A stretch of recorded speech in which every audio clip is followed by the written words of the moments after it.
അസ്സലാമു അലൈക്കും വറഹ്മത്തുള്ളാഹി തആല വബറകാതുഹു. 10 വർഷമായി കല്യാണം കഴിഞ്ഞ് മകളും ഭർത്താവും ഒന്നിച്ച് ജീവിക്കുന്നു. ഏതാനും വർഷങ്ങളായിട്ട് ഭർത്താവ് മകളോട് മിണ്ടുന്നില്ല, ഫോൺ വിളിക്കുന്നില്ല, വലിയ പ്രയാസത്തിലാണ് എന്ന് ഒരു ഉമ്മ സങ്കടം പറഞ്ഞപ്പോൾ അവരോട് ഹിസ്ബുൻ നസ്ർ ചൊല്ലാൻ വേണ്ടി പറഞ്ഞു. ഇപ്പോൾ ആ ഉമ്മ തുടർച്ചയായി കുറച്ച് മാസങ്ങളോളം ഹിസ്ബുൻ നസ്ർ ചൊല്ലി വന്നു. ആ ഉമ്മ വിളിച്ച് സന്തോഷം അറിയിക്കുകയുണ്ടായി. മകളുടെ ഭർത്താവ് ഗൾഫിൽ നിന്ന് തിരിച്ചു വന്നു. മകളോടുകൂടെ വലിയ സന്തോഷത്തിലാണ്.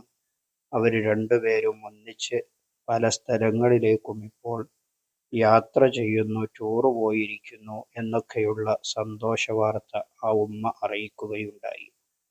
നമ്മുടെ ഏത് പ്രശ്നമാണെങ്കിലും പ്രയാസമാണെങ്കിലും ഹിസ്ബുൻ നസ്ർ നമ്മുടെ ജീവിതത്തിലുണ്ടെങ്കിൽ, കൃത്യമായി നാം അത് ചൊല്ലാൻ തയ്യാറാണെങ്കിൽ, അസ്റിന്റെ ശേഷം ചൊല്ലാനാണ് മഹാന്മാരൊക്കെ ഇജാസയത്ത് കൊടുക്കാറുള്ളത്.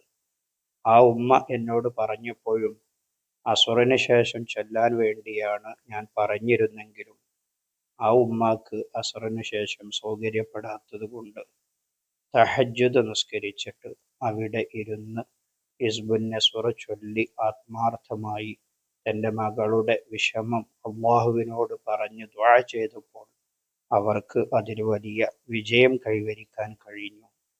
ആ സമയത്തിൻ്റെ ശ്രേഷ്ഠതയും ഹിസ്ബുൻ നസ്റിൻ്റെ പവറും നമുക്കിതിൽ നിന്ന് മനസ്സിലാക്കാം. നമ്മുടെ ജീവിതത്തിൽ എല്ലാ വിഷമങ്ങളും പ്രയാസങ്ങളും മാറിക്കിട്ടാൻ ഹിസ്ബുൻ നസ്ർ നാം പതിവാക്കുക. അല്ലാഹു തആല തൗഫീഖ് നൽകട്ടെ. മറ്റൊരു വീഡിയോയിൽ വീണ്ടും കാണാം. സ്നേഹത്തോടെ അസ്സലാമു അലൈക്കും വറഹ്മത്തുള്ളാഹി.